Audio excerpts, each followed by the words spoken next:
ये भी लोग आ गए। तो गुरु महाराज तो सब कुछ बताए हैं। तो हे प्रेमियों, लेकिन हमको तो अपने घर चलना है। हम आगे आपको बता रहे थे कि जब वो सेठ जी यानी गठरी रख दिया और जब वो गांव से बाहर होने लगे महात्मा जी, तो कह रहे हैं ये सेठ जी इस दुनिया में कोई किसी का नहीं है, और जितने भी तुम अच्छे बुरे कर्म करते हो सब तुमको हिसाब किताब देना है, और तुम्हारा हिस्सा कोई लेने वाला नहीं है।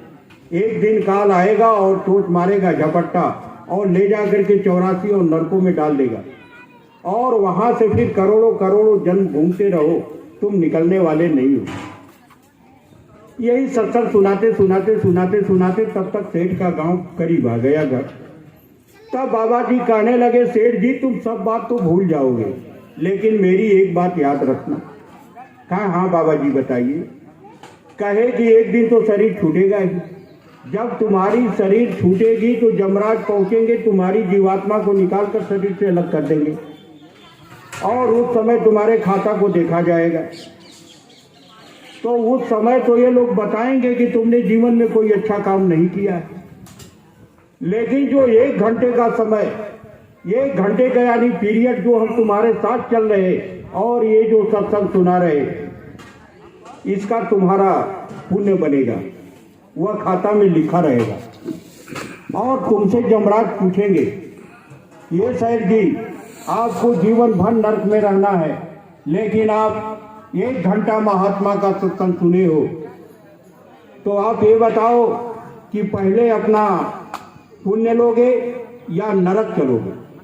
तो ऐ सेठ जी ख्याल रखना, आप यही कहना जमदूतों से कि मैं जिस महात्मा का सत्संग सुना हूं उसके यहाँ पहुंचा दो, इसके बाद बच्चा मैं सब संभालूंगा।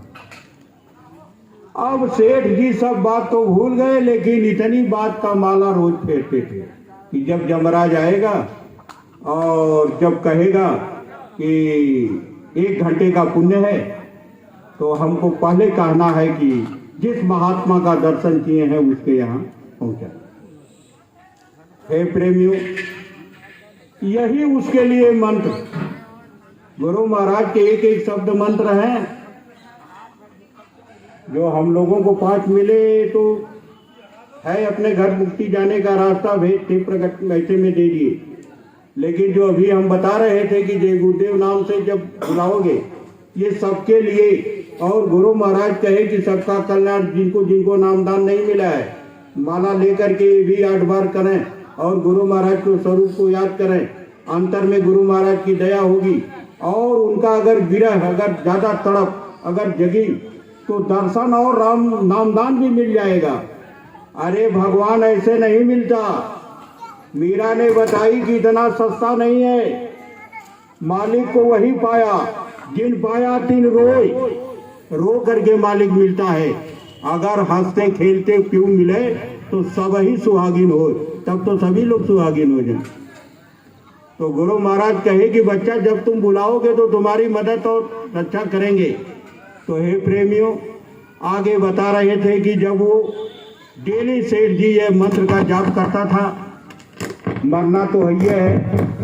एक दिन जमीन धड़ाम से शरीर पर पहला मुग्दल खींच करके मारा इसको, क्योंकि वो तो चित्रगुप्त नाम का वकील वहाँ 1-1 सेकंड का हिसाब लिखता है।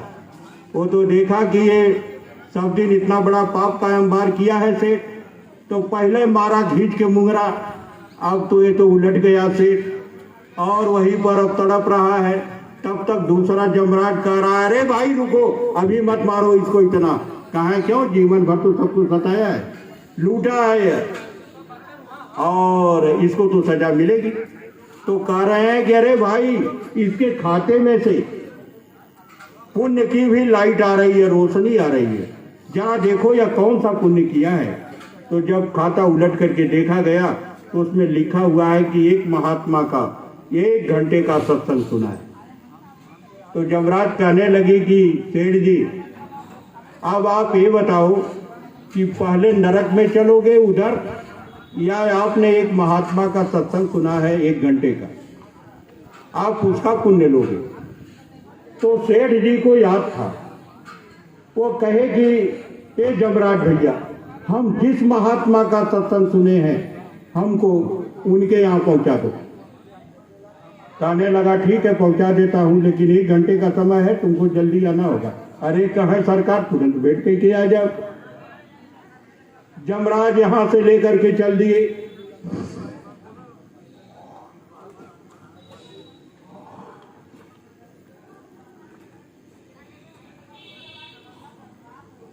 जय गुरुदेव, जय गुरुदेव, जय गुरुदेव। नाम किसका? प्रभु का प्यारा नाम। जय गुरुदेव। हे प्रेमियों, जब वो जिस तरह से इधर बॉर्डर है भारत का, पाकिस्तान का, चाइना का, इसी तरह से ऊपरी मंडलों में भी बॉर्डर है, अलग अलग है। अति विचित्र तहलोकने का रचना अधिक, एक से एक उधर की रचनाएं हैं, सब अलग अलग। तो सेठ जब पहुंचा उधर, तो अब वो बॉर्डर पर रुक गया। कह रहा है सेठ जी, अब हम इसके आगे नहीं जा सकते। कहे कि क्यों? कहा यहां से दिखा रहा हूं तुमको, देखो सामने अलख और अगम के पारा, अलख और अगम के पारा, अजब एक महल दिखलाना, अजब एक महल दिखलाना, वही जय गुरुदेव से मिलना, वही जय गुरुदेव से मिलना, हुआ मनया जयति मगना, हुआ मन जयति मगना। प्रेमियों, वो जमदूत बता रहा है कि वह देखिए वो अनामी धाम का महल दिखाई दे रहा है, और आप वहां चले जाओ, वहीं पर वो महात्मा बैठे मिलेंगे। अब यह रेखा के हम आगे नहीं जा सकते, क्योंकि अगर एक कदम भी आगे रखा तो जलकर भस्म हो जाएंगे। जब इतना सुना सेठवा तो गब्द व रेखा को फान गया उस बगल। कहा कि पहले लक्ष्मण रेखा के अंदर आवा, बड़ा चालाक था से। तुरंत जब डाक गया उधर तो कह रहा है हाँ जमराज भैया, जब बोला कहा कि जा 1 घंटा में लौट कर जाओ। अगर 1 घंटा में नहीं आए तो मुकदल देख रहे हो ना। कहा हाँ उधर, ठीक है जा रहे हैं। जब वो गया महात्मा के यहाँ, उस महल में जब प्रवेश किया तो हे प्रेमियों, वो देख रहा है कि वही महात्मा जिनके सर पर वो गठरी लादा हुआ, वही वहां बैठे हुए हैं। चरणों में गिर गया और रोने लगा। कहा प्रभु, हम ये नहीं समझ पाए कि आप और हमने आपके ऊपर ये अनाज की गठरी, यानी अनाज की गठरी नहीं प्रेमियों, अपने कर्मों की गठरी हम लोग गुरु महाराज को दिए। वो अनाज की गठरी मत समझिए। और गुरु महाराज कहे कि बच्चा ये इतनी बड़ी लादी है, यह काम इतना घृणित है, यह करने योग्य नहीं है, लेकिन ये तो आदेश और तुमको यहाँ से निकालना चाहते हैं। महात्मा जी कहने लगे, अरे बच्चा, अगर हम उस गठरी को अपने सर पर नहीं लादे होते तो आज तुम यहाँ नहीं पहुँच पाते, यानी अनामी धाम नहीं आ पाते। तो हमारी आपकी गठरी को गुरु महाराज लिए और अनामी धाम ले चलने के लिए एक बहाना है। इसके बाद सेठ जी कहने लगा कि सरकार, जमदूतवा बडरवा पर खड़ा और कहाला कि अगर 1 घंटा में नहीं आए तो ये मुकदल से बड़ी मार मारेंगे। तो गुरु महाराज कह रहे, अरे बच्चा, वो यहाँ नहीं आ सकता, अगर 1 कदम भी इधर रख दिया तो जलकर भस्म हो जाएगा। अरे उसकी क्या औकात है, धर्मराज भी नहीं आ सकते यहाँ। अब ये अमृत का कुंड है और अब यहाँ से तुमको जाना वाना नहीं है, तुम यहीं रहो। कहने लगा ठीक है सरकार। अब वो उधर निकला और देख रहा है कि जब विधवा हाथ मारत, जल्दी करो, तो ये हर से 6वां अंगूठा दिखावत। वो उधर से हाथ मार रहा है, ये अंगूठा दिखा रहा है, तो मुकदर दिखा रहा है जब दुतवा, तो एक ताल ठोक रहा है कि हिम्मत हो तो आ जा। हे प्रेमियों, कहने का मतलब वो ऐसा लक्ष्मण रेखा है कि जिसको गुरु चाहे वहां से निकालिए। गुरु नानक के एक ही जीव भूल से नर्क में चला गया था, और जब वहां गुरु नानक जब देखने लगे, जिनको गुरु महाराज कहते हैं कि बच्चा जिसको मैंने नामदान दिया हूं सबको छीना, सबकी पहचान है, एक भी कोई छूटने वाला नहीं है, सबको पहुंचाऊंगा।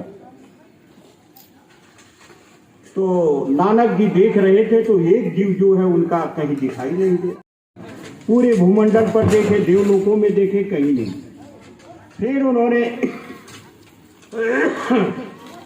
कहा कि जब इधर नहीं है तो कहीं नर्क में तो नहीं गया। जब उधर देख रहे हैं तो दौरत नर्क में हजारों मील नीचे वह जीवात्मा पड़ी हुई है। तब गुरु महाराज यहां से आवाज दिए उसको, अरे बच्चा इधर आ जा। कहने लगे सरकार अब हम ऐसे आने वाले नहीं हैं। कहें क्यों? अरे कहें सरकार हमारे ऐसे कितने जीव इस नर्क में पड़े। जो साधक होता है, गुरु का प्रेमी होता है, वो सबका कल्याण चाहता है। उसको ना काहू से दोस्ती और ना काहू से बैर, उसको किसी से दुश्मनी भी नहीं और किसी से कोई दोस्ती भी नहीं। तो जीव कहने लगा सरकार जब आप हमको उबारने के लिए यहाँ आए हैं तो जितने भी जीव नर्क में हैं सरकार अगर सबको ले चलिए तब हम आएंगे, नहीं तो वैसे अब हम नहीं आएंगे। अब तो मेरा सब कुछ घर परिवार यही हो गया है। हे प्रेमियों, उस किताब में लिखा गया है कि तब नानक ने अंगूठा बोरा और सब जीवों का किया निबेरा, यानी अंगूठा उस नर्क में छुआए और सभी जीवों को लेकर के चल दी। जय गुरुदेव। जब वो भाग करके जमदूत गया धर्मराज के यहाँ और कहने लगा सरकार नानक ने तो ऐसा कर दिए। कहे कि हमने तो मना किया था ना कि महात्माओं के एक भी जीव पकड़े हुए को यहाँ मत लाना। अगर ये नरक में अगर आ गए उनके जीव तो जब चाहेंगे तब खाली करा लेंगे। तो हे प्रेमियों, हमको आपको बड़े ही प्रेम और बड़े ही यानी सावधानी से इस समय को पार कर लेना है। गुरु महाराज ये बराबर कहते रहे कि बच्चा खराब समय कुछ दिन के लिए आता है, कुछ दिन रहता है और इसके बाद जब अच्छे दिन जब फिर आ जाएगा। तो अभी थोड़ा सा खराब है और आगे का समय ऐसा है, आपको घबराने की भी जरूरत नहीं है। गुरु महाराज एक भी बात छिपाए नहीं है। गुरु महाराज अपने आने का भी संकेत हमको आपको बता दिए हैं उसी समय। ये आप याद कीजिए। गुरु महाराज कहे बच्चा हम जब लौटेंगे, बड़े ध्यान से सुनना आप। गुरु महाराज कहे जब बच्चा हम लौटेंगे